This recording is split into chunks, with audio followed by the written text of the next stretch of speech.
cuántos años luego de la entrega del informe de la CBR estaría puesto un poco más en la agenda.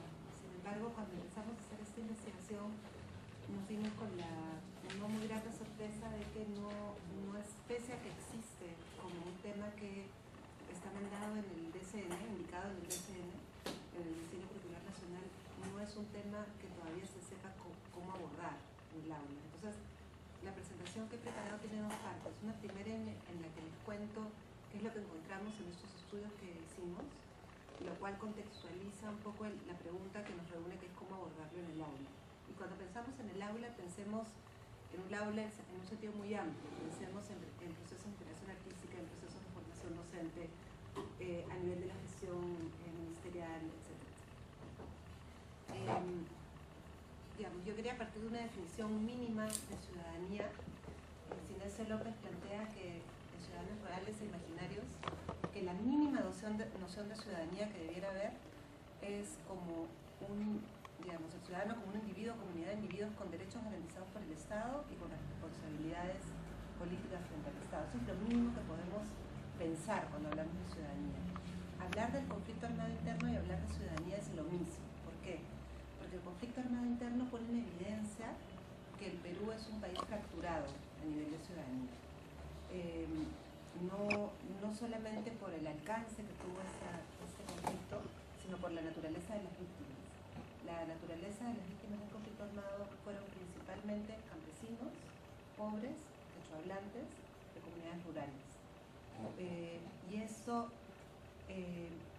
nos sitúa en un lugar muy particular respecto a casi cualquier conflicto en la región, porque la naturaleza de las víctimas son aquellos que han sido eternamente excluidos de nuestra historia nacional, aquellos que no tienen acceso a la palabra, aquellos que no han tenido acceso al poder. Y si en otros países, como en Argentina sucedió, que apenas termina el conflicto, el tema se pone prácticamente 15 minutos después en la agenda educativa, dadas las características de las víctimas y su relación con el poder, su relación con el acceso al poder, es un tema que aún sigue estando pendiente. Cuando Salomón Lerner entrega el informe de la Comisión de la Verdad y la Reconciliación Nacional, una de las primeras cosas que plantea debiera producirnos a todos una agresión en que estos sean tan claramente las víctimas, y sin embargo no terminó siendo así, ¿no? Entonces, les decía, es el mismo tema, de un lado por la naturaleza de las víctimas y de otro lado por el tipo de acciones que emprendió el Estado. Los grupos en armas atacaron deliberadamente a civiles, pero el Estado en reacción también atacó planificada y deliberadamente a civiles. Entonces pone en jaque la naturaleza misma de la ciudadanía, el tema del conflicto armado. En ese sentido, tiene un enorme potencial para ser abordado en el aula. Puede servir como una puerta de entrada a pensar muchos de los temas que ustedes han venido hablando en estos días, en este curso. La escuela es, por definición en Occidente, el espacio que hemos asignado para formar ciudadanos. Es decir, el Estado encarga a una institución pública que él mismo organiza el que forme a sus individuos para ser ciudadanos de una determinada manera. Eso tiene una serie de problemas, es toda una problemática cuando cruzamos el tema de la diversidad cultural. Se habla, por eso han venido a hablar ustedes de una ciudadanía intercultural, es decir, una ciudadanía que recoja esa diversidad, que dé cuenta de esa diversidad. La relación que tiene Sendero Luminoso con la educación es muy particular. Sendero Luminoso nace en las aulas, nace en las aulas universitarias, pero además utiliza al magisterio como una caja de resonancia para expandirse. Es decir, se instala, busca desde el inicio filtrarse en el magisterio, y la escuela y la universidad se toman como espacios, tanto simbólica como realmente.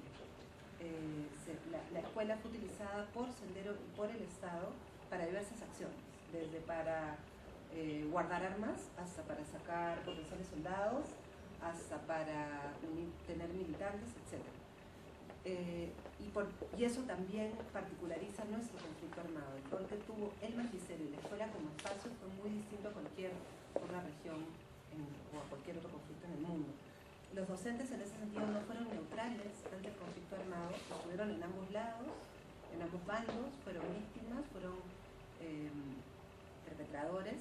El magisterio peruano, de hecho, es uno de los, adelante, bienvenida, uno de los gremios con mayor número de víctimas en nuestro país.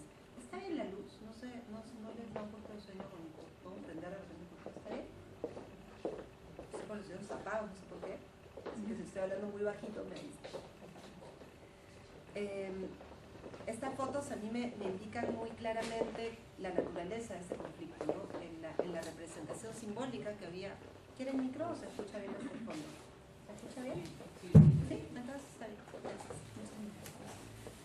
En la representación simbólica del líder de esa agrupación portaba en la mano un libro, no un arma, ¿no? Había esa idea de que había que tomar el espacio educativo, había que tomar la palabra, había que acceder a la palabra escrita. Y bueno, abajo vemos una persona dando un examen en medio de este terrible, digamos, de esa perversa apropiación del espacio educativo, ¿no? El informe de la CBR fue muy enfático respecto a la educación, le dedicó todo un acápite, no solamente respecto a las reformas institucionales, sino fue muy puntual en el tipo de reformas que debían haber en el sistema educativo. Y parte de lo que se dijo era que tenía que reformarse justamente el carácter que permitió que Sendero avance o se instale en la escuela, reformar el carácter autoritario, intolerante y acrítico de la escuela para evitar que las aulas sean espacios propicios para alentar la violencia y la forma legítima de resolución de conflictos. Y dio recomendaciones que tenían que ver desde con la disciplina, el tipo de disciplina que usar en el aula, hasta cómo construir una escuela más democrática. A tantos años después de la entrega del informe, vale la pena evaluar qué tanto de esto se ha avanzado o qué tampoco se ha avanzado. ¿Qué se ha hecho? Se han hecho un montón de cosas en el campo educativo, muchas más de las que se reconocen o de las que uno pensaría. En el 2004 se introdujo el tema de la edición curricular nacional y con mucha dificultad se sacaron unos primeros textos educativos por el editorial Norma, los cuales generaron alarma y preocupación en diversos sectores de la realidad. ¿Por qué? Porque somos una sociedad post-conflicto donde los actores siguen vivos y actuando en la escena política. Sentirse poco atendidos, que el docente corrige trabajos mientras ellos se exponen, poco escuchados y poco valorados en su proceso de aprendizaje, ¿no? Encontramos un cuerpo docente muy diverso y en ocasiones dividido en torno a este tema, y esta sensación del magisterio de ser estigmatizado respecto al conflicto armado, ¿no? Al mismo tiempo, sienten que no tienen garantías para trabajar el tema y efectivamente no las tienen, porque persisten la ley de apología y de negacionismo que pone al docente en una condición muy vulnerable si decide abordar el tema en el aula. En este contexto lo que encontramos es que el tema no es abordado, los docentes no lo trabajan o lo trabajan muy poco en respuesta a preguntas de estudiantes o cuando no queda otra opción, y digo no queda otra opción a este extremo. En uno de los colegios de una provincia de Ayacucho que fue severamente afectada por la violencia, apareció una pinta de un martillo y no había un docente que estuviera abordando el tema, no había ningún docente que pudiera contenerlo, entonces mandaron a la profesora que tenía que ver con tutoría a que hable con los estudiantes, y la profesora lo que hizo fue, como nos dijo, en 10 minutos decirle a los estudiantes: ustedes no saben lo que es esta pinta, ustedes no saben lo que están haciendo, eso representa algo que ustedes no entienden, así que si alguien de ustedes la ha hecho, por favor no utilicen esos símbolos que causan mucho dolor y muchas heridas en nuestra historia. Me pareció muy interesante la aproximación y el encuadre, porque podía que esos estudiantes supieran lo que estaban haciendo, podían tener una clara idea de qué estaban tratando de representar. Podían tener padres vinculados a Sendero, que es más, que seguían en ese momento vinculados a Sendero. Y sin embargo no se usó esa experiencia como una oportunidad para abordar el tema. Básicamente lo que se hace es se elude el tema, se lo deja para afuera. Los docentes dicen que si tienen que tratarlo, lo hacen superficialmente, sin muchos detalles, como decía esta docente, sin detalles por encima, sin propiciar mayor discusión. Los que dicen haberlo trabajado reportan haber utilizado una suerte de tiempo mínimo, 15 minutos para abordarlo. Al abordarse tiende a estar centrado en la palabra y en el discurso del docente, o una estrategia que hacen aquellos que sienten que tienen que trabajarlo es mandar a los estudiantes a que trabajen en casa. De esta manera evitan tener que lidiar con el tema en el aula. Es decir, les mandan un trabajo y lo corrigen. Las experiencias docentes que son muy ricas respecto al tema no son incorporadas, los docentes no saben si deben incorporarlas o no, no saben muy bien qué hacer con ellas. No hay mayor referencia a fuentes, la CBR, el informe de la CBR no es una fuente consultada, y encontramos ciertas buenas prácticas, sobre todo en un colegio en Lima, donde se utilizaban casos, personajes ejemplares, sociodramas que estamos aún analizando. Los estudiantes tenían una serie de confusiones muy grandes respecto al tema, lo cual es lógico. Manejan mucha información sobre el conflicto armado, sin embargo esta proviene de internet y de historias familiares. La escuela no es la fuente para obtener información sobre el tema. La información es muy escasa incluso de lo que sucedió en sus localidades, y es escasa a este punto. Uno de los colegios que visitamos tiene una foto emblemática que incluso está en Napa, de un estudiante que fue asesinado y está siendo velado por otros estudiantes. Los estudiantes de ese colegio no sabían de ese compañero, es decir, de algo que sucedió en su propia localidad. Muchos estudiantes, lo cual es muy alarmante, tienen una suerte de visión mítica de Sendero Luminoso como una suerte de Robin Hoods que quitaban a los ricos para darle a los pobres. No hay una visión ideológica de Sendero Luminoso, es decir, no se ha construido esta idea de que Sendero Luminoso empieza con buenas ideas que se van volviendo malas en el camino, sin atender a que, digamos, la ideología que fue, y a que el rol de la violencia va cambiando, sin atender a que el rol de la violencia el Sendero Luminoso funda Sendero Luminoso. Es decir, es imposible entender a Sendero Luminoso sin entender que la ideología que planteaba parte de la violencia como un medio, como un fin. No apareció en algún momento de su historia. Esta idea no existe en los estudiantes, ¿no? Se piensa que se perdieron en el camino. Tienen una visión, como les decía, muy negativa de la institucionalidad estatal, muy crítica del Estado, y a la vez tienen enorme curiosidad por el tema. Me parece un tema interesante, del cual quisieran saber más, y mucha inquietud por completar este panorama parcial que tienen. ¿Por qué parcial? Porque la historia sigue viva en sus familias, de manera muy directa. La vivencia de sus docentes y de sus padres ha sido muy cercana como la de muchos peruanos, y por lo tanto tienen chispazos de lo que sucedió que no logran conectar. Es interesante pensar qué pasaría en 2 o 3 generaciones más, probablemente esos chispazos ya no existirían por el quebrado proceso de recuperación de memoria que tenemos. Los docentes tienen experiencias muy cercanas con el conflicto armado. Estas experiencias no han sido procesadas, contextualizadas, entonces un poco la idea que se construye en los docentes es lo que me pasó a mí le pasó a todo el mundo, o lo que me pasó a mí no le pasó a nadie más. Son los 2 polos que existen. Estas 2 citas creo que lo reflejan claramente. Estos son dos docentes, uno de Lima y uno de Ayacucho. Uno dice, uno es la impotencia, lo indefenso que uno se siente. Por ejemplo, yo tengo una experiencia, hablo de la década del 80, del 83-84, cuando yo trabajaba en la comunidad de Pujas. Los terroristas llegaban y tocaban la campana para reunir a la gente para hacer injusticias, lo que ellos llaman la justicia popular. Era obligado, miedo, terror cuando el terrorista llegaba y tocaba la campana. Y una docente de Lima que dice, yo he vivido la violencia en un lugar de donde soy de origen, porque la población ha vivido entre 2 fuegos, porque hoy en día llegaba a ascender una población, al día siguiente ya había llegado la información al servicio de inteligencia, las Fuerzas Armadas. Venían otro día las Fuerzas Armadas a arrasar a la población, a capturar a los sospechosos.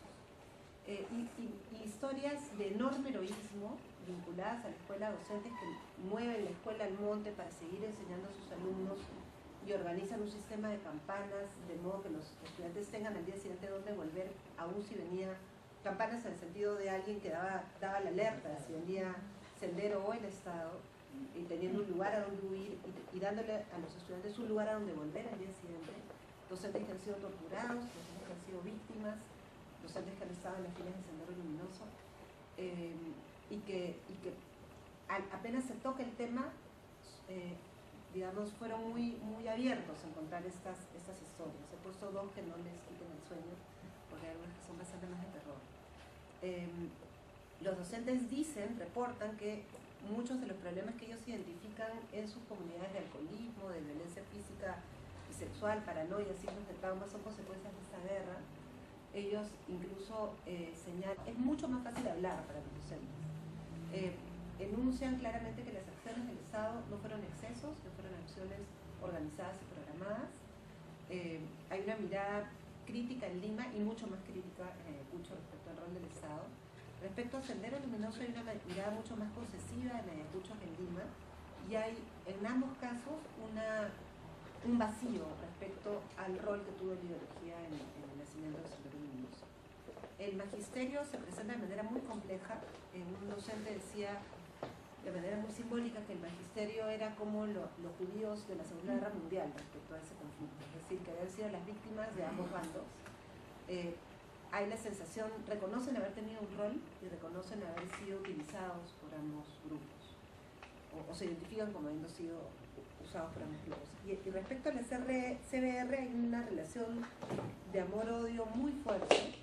Hay la idea de que es algo que está bien que se haya hecho, pero que se hizo mal.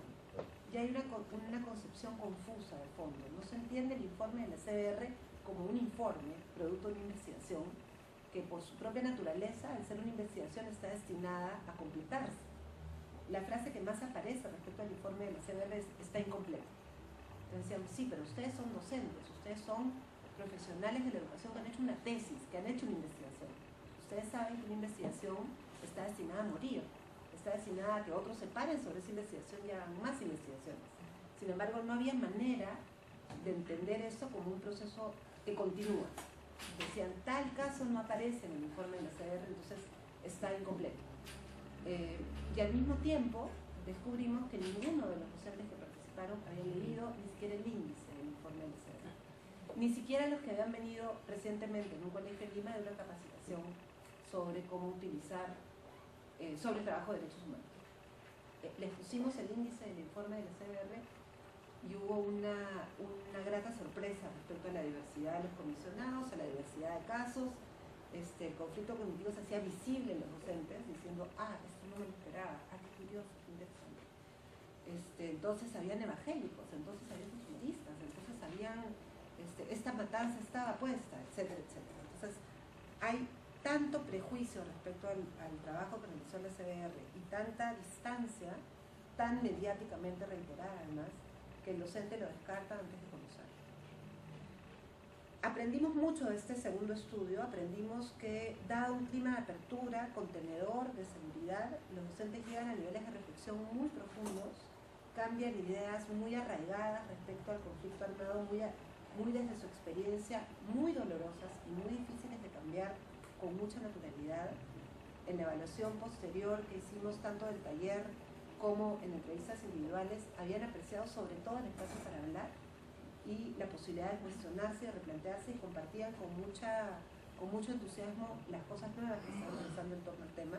Apreciaban que no fuera una capacitación, es decir, que no fuera el Estado decirles qué enseñar o una ONG decirles qué enseñar, sino considerarlos a ellos como sujetos que habían estado también en el centro de este conflicto y que habían sido también víctimas de este conflicto de alguna forma. La barrera de oposición hasta en los casos más extremos, hasta en la comunidad donde muy afectada por la violencia, se pasa, se supera. Los docentes logran conectar y repensar sus vivencias. Identificamos que el lenguaje también disfraza mucho el contenido. El magisterio tiene un discurso muy clasista, muy fuertemente influido por el marxismo, que a primera vista parece un discurso muy similar al de Sendero. Sin embargo, que esconde muchas veces aquello que se quiere decir. Y hay que pasar esa barrera de comunicación para tratar de entender qué es lo que se está diciendo detrás de esa forma, de ese lenguaje.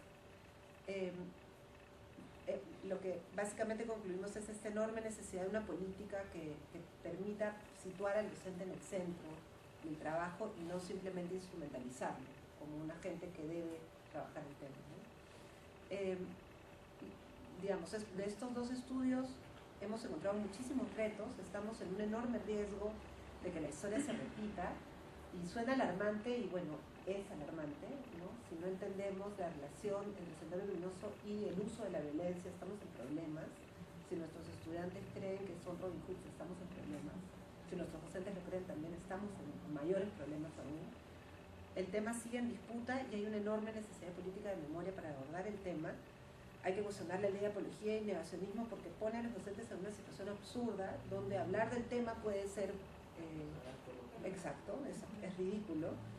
Y hay que pensar en el docente desde el docente, desde, digamos, puesto en términos caricaturescos, este docente estuviera en el rol que estuviera o en el bando que estuviera, vio su espacio educativo tomado, vio a sus niños ser llevados por uno u otro bando, sufrió en carne propia el tener que hacer rondas o violencia suya o seres queridos. El Estado pacifica, digamos, pacifica en el sentido de acaba mediante armas con el conflicto, y una serie de años después me dicen, bueno, no pasa nada en el camino, no hay ningún tipo de trabajo ni de contención, ni de reparación, ni de nada respecto al docente, y muchos años después se le viene a decir que ahora tiene que abordar el tema. Hay docentes que no van a poder abordar el tema nunca, que no debiera ponérselos en esa situación, que más bien se debiera pensar en una política de salud mental, de reparación, que apoyan a esos docentes. Pero hay otros docentes que sí pueden tocar el tema, pero que tienen muchos temores y mucha confusión, y se requiere definitivamente una estrategia distinta de lo que está para abordar el tema, ¿no? Nosotros tuvimos una experiencia muy, y por eso tenía tantas ganas de compartir este tema con ustedes, porque luego de este segundo estudio que hicimos, nosotros fuimos a presentar los resultados al Ministerio de Educación con mucho entusiasmo, porque era nuestro principal beneficiario, y había gente de la EITO, de secundaria. Tuvimos una reunión muy bonita, donde acogieron, digamos, muy bien los resultados, y donde nos dijeron, excelente, por favor sigan. Nosotros, no, ministerio, sigan ustedes. Acá está el resultado, sigan. No podemos, no hay forma en que podamos, porque cada vez que emprendemos algo, hay las mismas discusiones internas que hay entre los docentes, existen acá, ¿no? Y hay por ahí la Victoria, que tiene iniciativa de un material de tutoría, y hay por ahí otra iniciativa chiquita, pero como política, no podemos. Entonces esto tiene que recaer sobre sociedad civil, tiene que recaer sobre gente como ustedes, es decir, sobre gente que trabaja desde la academia, desde las aulas, desde la investigación. Se tuvo vuelto soldado, luego fue cura y ahora es antropólogo, ha ido mejorando. Pero en el proceso va contando todas sus experiencias desde un lugar que no pretende ser objetivo, pero que sí pretende dar cuenta de todos los lados del conflicto. Entonces, la reflexión que se tiene al final del proceso es cómo el dolor, como absoluto, está presente en todas las vivencias de esta persona. ¿Por qué un currículum distópico? Dice esta autora, rechaza la idea de esperanza o coraje en los estudios sobre el Holocausto. Entonces dice, no hay nada emancipador, esto es una cita de ella, emancipador o liberador en trabajar el tema de la memoria. El asunto es cómo sobrellevar la realidad, no cómo resolverla o arreglarla. Hemos heredado una tradición de evitamiento para hablar del Holocausto, del conflicto. El lenguaje está orientado a consolar en lugar de confrontar, y pone como ejemplo el diario de Ana Frank, que para ella es un ejemplo de lo contrario, de lo que ella plantea, esta idea de final feliz en una situación que no tuvo. Final feliz desmerece el mismo conflicto y oscurece la verdadera naturaleza del conflicto. Dice, la pregunta sobre el Holocausto no es acerca de la verdad o de establecer garantías para la acción. La pregunta es acerca de la necesidad, el derecho, la responsabilidad de participar en la labor permanente, continua, sin fin, política y social de la construcción de la memoria. Esto me parece importante porque los docentes se encuentran y deben estar preocupados por no alarmar a sus estudiantes, por no presentar ninguna versión que resulte movilizante para ellos. Sin embargo, esos estudiantes escuchan de sus padres y recogen de internet historias que son mucho más de terror que probablemente aquellas que los docentes les contarían. Nosotros llevamos a los estudiantes de Pucho al Museo de Anfacet. A los de Lima los llevamos, que es fuerte, no sé si han ido a ese museo, pero es terriblemente duro, porque además la guía generalmente es una miembro de Anfacet y habla desde yo, es decir, yo perdí a mi marido de tal manera, yo perdí a mi hijo de tal manera. En Lima los llevamos a Yuyanapac, que también es muy dura, y ahí básicamente lo que teníamos era un guión, con el cual se podían hacer un millón de cosas. Es un poco lo que esta estrategia plantea. Es decir, la alteridad, el dolor está ahí, lo que hace el docente es contenerlo. Es decir, es plantear las preguntas que tiene que plantear antes, la reflexión que tiene que propiciar después, y evitar, digamos, algunas imágenes que no se quiere que se vean, ¿no? O que considere inapropiadas para esa edad. Pero básicamente es un diseño de una estrategia de contención, donde permite que el dolor emerja. Las reflexiones de los estudiantes luego de estas visitas fueron muy profundas, mucho más analíticas de lo que habíamos pensado para estudiantes que tenían una primera experiencia con el tema, muy reflexivas, y hablaban de cosas que ellos ya sabían, es decir, que ya estaban en su propio imaginario. Con la discusión que hay sobre el Museo de la Memoria ahorita, tenemos este tema como un tema en la agenda, ¿no? Sabemos lo difícil que está haciendo negociar el guión del lugar de la memoria y lo poco pensado que viene siendo en términos de cómo trabajarlo como un espacio pedagógico. Es decir, se ha negociado el guión, se sigue negociando el guión y recién ahorita se está pensando en una estrategia que implique cómo utilizarlo. Entonces, ¿qué vamos a hacer con un niño de 6 años? ¿Lo llevamos al museo? Yo no estoy tan segura de eso. ¿Qué hacemos con un adolescente? ¿Lo llevamos a que vea todo? ¿Hacemos una ruta? Entonces, esas preguntas, bueno, no se plantea tanto, no está siendo planteadas, pero recién está siendo atendidas. Pero va a ser algo con lo que se va a tener que enfrentar. Y esperemos que se utilice no una estrategia de evitamiento, es decir, de tapémosles los ojos a los niños, a una realidad, sino dejemos que esto salga y sea contenido. Porque está ahí. La memoria está ahí. ¿Cómo hacemos que salga y sea contenido? La otra propuesta, la pedagogía del disconfort, voy a ver la hora porque creo que me está comiendo el tiempo, es, bueno, como su nombre lo dice, se trata de sacar a los estudiantes y a los docentes de su zona de confort. Esta es una pedagogía que viene de Estados Unidos posterior a los ataques del 11 de septiembre, donde el reto era crear espacios que fueran más allá de esta polarización. Recordarán ustedes el discurso de Bush muy cerca de los ataques del 11 de septiembre, que parecía corresponder con el pensamiento preabstracto, totalmente polar de un niño más que de un adulto, donde decía con nosotros o contra nosotros, ¿sí? Este discurso caló muy fuertemente en la escuela. Yo hacía mi doctorado mientras vivía a Nueva York al año siguiente del 11 de septiembre. El discurso era con nosotros o contra nosotros, del taxista al docente escolar. Y un poco esa propuesta lo que plantea es ir más allá de esa oposición. Me parece muy válida para lo que sucede en nuestro país.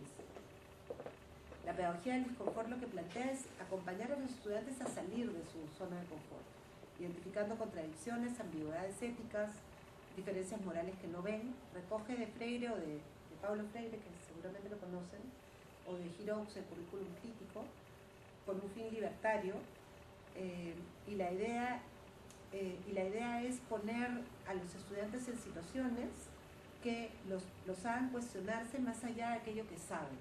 Es decir, ¿qué es una estrategia de esto? Es, por ejemplo, recoge las historias que tengas de tu familia sobre el tema, tráelas al aula, discútelas, confróntalas con todas las otras memorias que traen los estudiantes, ve cómo se acercan o se asemejan. Es decir, no te quedes ni con una primera explicación ni del docente, ni de tu familia, ni de los medios de comunicación al pensar en el tema.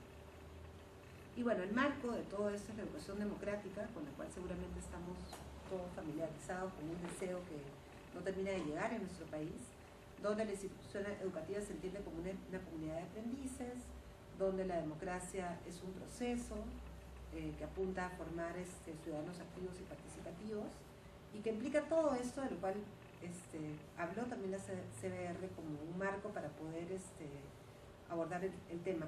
Un poco la idea que contiene esto es la siguiente, es decir, siendo el tema del conflicto armado interno un tema de ciudadanía, un cambio en ese tema exclusivamente no va a generar ninguna transformación. Se requiere una transformación de la escuela como espacio crecientemente democrático, donde este tema sea insertado como un tema más. Es muy difícil poder plantear cualquiera de las aproximaciones que hemos visto en una escuela autoritaria, en una escuela donde la estudiante no puede denunciar a su profesor porque el profesor está coludido con el director, si es que el